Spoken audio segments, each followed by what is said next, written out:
Pakistan cricket की तारीख का एक काला दिन हो सकता है आज, क्योंकि ये वो दिन हो सकता है जब पाकिस्तान आईसीसी को अपोज करने के लिए चाहे मेल लिखेगा, चाहे कोई एक्सट्रीम कदम उठाएगा, इसका इंपैक्ट पाकिस्तान क्रिकेट पर पड़ना है। क्योंकि पाकिस्तान इंतजार कर रहा था पहले दिन से उस ऑफिशियल रिलीज का, जब आईसीसी ये कह दे कि भाई हम बांग्लादेश को बाहर कर रहे हैं, उनकी जगह पर स्कॉटलैंड ला रहे हैं।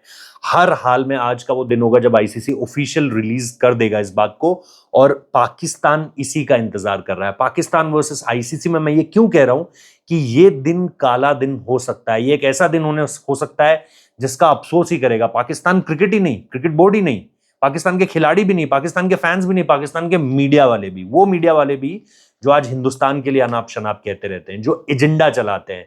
इस पर मैं डिटेल में बात करूंगा। पाकिस्तान वर्सेस आईसीसी का जो मसला है, वो चीजें कहां से शुरू हो रही हैं, क्या बातचीत चल रही है, मीटिंग्स हो भी रही हैं या नहीं हो रही हैं, या सिर्फ एक आदमी चला रहा है, और इस बार राय मशवरे से मना क्यों किया गया है, इन सारी चीजों पर बात करेंगे। दूसरा पॉइंट होगा वो 7 कारण।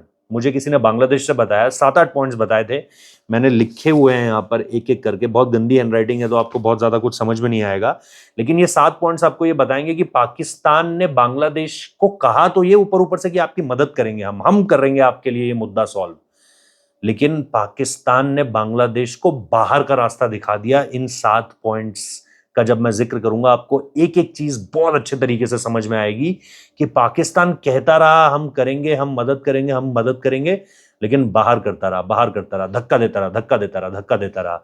तो ऐसा कोई सगा नहीं जिसको पाकिस्तान ने ठगा नहीं। अब सबसे इंपॉर्टेंट बात, पहले आते हैं पाकिस्तान वर्सेस आईसीसी या पीसीबी वर्सेस आईसीसी में क्या कुछ होने जा रहा है। जैसा मैंने कहा कि मोहसिन नकवी, देखो इसमें ना 3 लोग बहुत इंपॉर्टेंट है, एक है आमिर मीर, एक है बिलाल रशीद। आमिर मीर जो मीडिया हेड है, जो ये आप देखते हो ना, एजाज बाकरी रोज सुबह शुरू हो जाता है बाबर बचाओ न्यूज में कि आज ये होगा, ये होगा, ये होगा, ये एजेंडा देता है। मोहसिन नकवी के साथ बहुत पुराने समय से जुड़ा हुआ है, और ये बंदा मीडिया को ये फीड करता रहता है कि भाई ये चलाओ, ये चलाओ, ये चलाओ, साहब ये चाहते हैं, ये चलाओ, ये चलाओ, ये चलाओ। दूसरा है बिलाल रशीद, ये एडवाइस देता है। हालांकि इस समय पर मोहसिन नकवी को किसी की एडवाइस नहीं चाहिए। एशिया कप जैसे तैसे पांव पे कुल्हाड़ी मार दी थी उस समय पर, पता नहीं क्या आया आखिरी मौकों पर कि नजम सेठी से राय मशवरा कर लिया, रमीज राजा से राय मशवरा कर लिया, चीजें थोड़ी सी बची रह गई।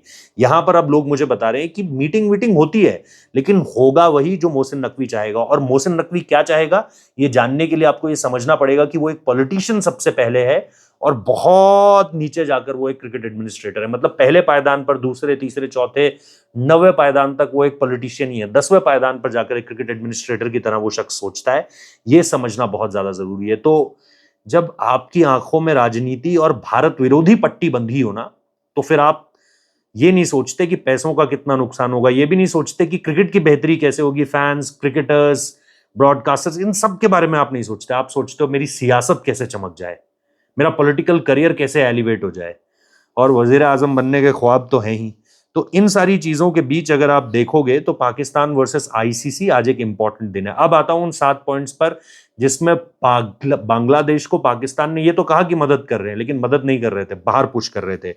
पहला कारण मुझे बताया गया, जैसे ही 3 तारीख को भारत ने यहां से कॉल लिया, 4 तारीख को बांग्लादेश क्रिकेट बोर्ड को कहकर चिट्ठी लिखवा दी, आईसीसी को चिट्ठी लिखवा दी। बड़े कड़े शब्दों का इस्तेमाल किया गया उन चिट्ठी, उन शब्द, वो जो शब्द चुने गए वो बड़े कड़े शब्द थे जो आईसीसी को बिल्कुल पसंद नहीं आए। और इन सारी चीजों के बीच अगर आप देखोगे जो एडमेंट रवैया रहा, मैं आता हूं एक एक पॉइंट पर। सबसे पहला पॉइंट था फिज को लेकर के जिस तरीके से पूरे के पूरे घटनाक्रम को अप्रोच किया गया। दिस इज जो आईसीसी को मेल भेजा गया, उसका जो बॉडी, जिसे बोलते हैं ना बॉडी ऑफ द लेटर, वो सारी चीजें, ये अगेन एक इसमें एक हाथ मोहसिन नकवी का जरूर था। और मोहसिन नकवी एक लौता शख्स है, और कोई बात नहीं कर रहा था पाकिस्तान से, सिर्फ मोहसिन नकवी बात कर रहा था। जब फिज वाले मामले पे आईसीसी ने कह दिया भाई वो तो डोमेस्टिक मसला है, उस पर हम क्या कह सकते हैं, तो फिर सिक्योरिटी वाला मसला, ये दूसरा पॉइंट है। सिक्योरिटी वाले मसले पर आईसीसी ने कह दिया इंडिपेंडेंट बॉडी बिठा देते हैं, देख लो सिक्योरिटी में कहीं कोई मसला नहीं निकला, तो सिक्योरिटी भी आउट हो गया। अब ये 2 पॉइंट्स पाकिस्तान की तरफ से दिए गए, मोहसिन नकवी की तरफ से दिए गए, फेल हो गए। तीसरे नंबर पर आया आईसीसी कुछ भी बोले अड़े रहो, मतलब जिद में रहो, उनको सुनना ही नहीं है। आज आप पाकिस्तान के किसी टॉप जर्नलिस्ट से भी बात कर लो, बांग्लादेश के किसी टॉप जर्नलिस्ट से बात कर लो, उनका एक ही कहना है, जिनके भी आईसीसी में सोर्सेस हैं वो यही कह रहे हैं कि बांग्लादेश अड़ा रहा, वो सुनता ही नहीं था आईसीसी की। वो कहता था नहीं जी, नहीं जी, हमारी सरकार ने हमें ये कह दिया, हम नहीं सुन रहे कुछ भी। उसके बाद ये पॉइंट आया, ये पॉइंट भी कैंसिल हो गया, मतलब इस पॉइंट ने भी बर्बाद ही किया। उसके बाद आया वो झुकेंगे, तुम वोटिंग कॉल कराओ, ये पॉइंट मुझे बोला गया। पाकिस्तान ने कहा देखो 3-4 बोर्ड 4-5 बोर्ड तुम्हारे साथ आ जाएंगे, टॉप 3 में से इंडिया को छोड़कर ऑस्ट्रेलिया, साउथ अफ्रीका, इंग्लैंड कोई तुम्हारे साथ आ गया तो मजे आ जाएंगे तुम्हारे। तो ये भी पाकिस्तान ने अश्योर किया कि वोटिंग होगी तुम्हारे लिए, तुम्हारे पक्ष में लोग वोट डालेंगे। वोट किसी ने नहीं डाला, 14-2 की स्कोर लाइन है, आप लोगों को भी पता है। ये पॉइंट भी गया।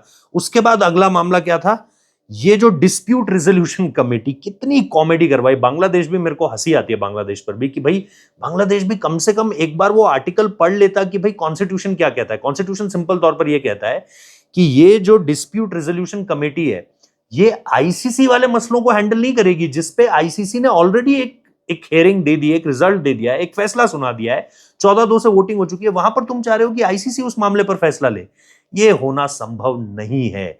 उसी चीज के बारे में इस पूरी की पूरी इस पूरे के पूरे मामले में सामने चीजें निकल कर आई। अगेन ये तमाम वो सजेशन है जो पाकिस्तान की तरफ से दिए जा रहे थे और बांग्लादेश क्रिकेट बोर्ड के नंबर्स कटे जा रहे थे।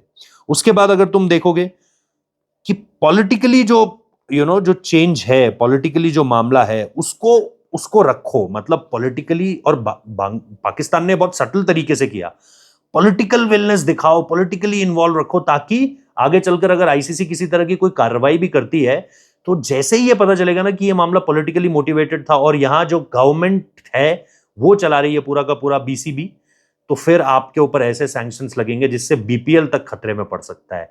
आपके आईसीसी के एनुअल रेवेन्यूज, जो एनुअल टर्नओवर है, जो आपका ब्रॉडकास्टर है, जो आपकी स्पॉन्सरशिप है, सब में खतरा पड़ सकता है। ये भी बड़े शातिर तरीके से पाकिस्तान ने करवाया, बांग्लादेश ने कर भी दिया, मतलब कमाल की बात है।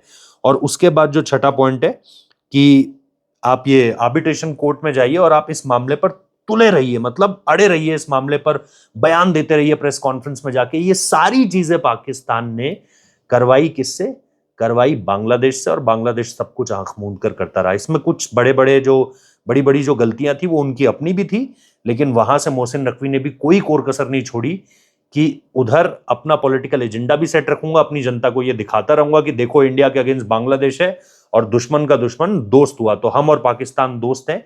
ये वही बांग्लादेश है जिसने कभी पाकिस्तान की मदद नहीं की, लेकिन इस समय पे एंटी इंडिया एजेंडा सेंटिमेंट्स हैं, तो उसको मोहसिन नकवी भी पूरी तरीके से खींच लेना चाहते हैं और अपना भी फायदा करना चाहते हैं। और दूसरी तरफ आप देख ही रहे हो कि बांग्लादेश को भी बाहर ऑलमोस्ट कर ही दिया है अपनी इन कमाल की साजिशों से।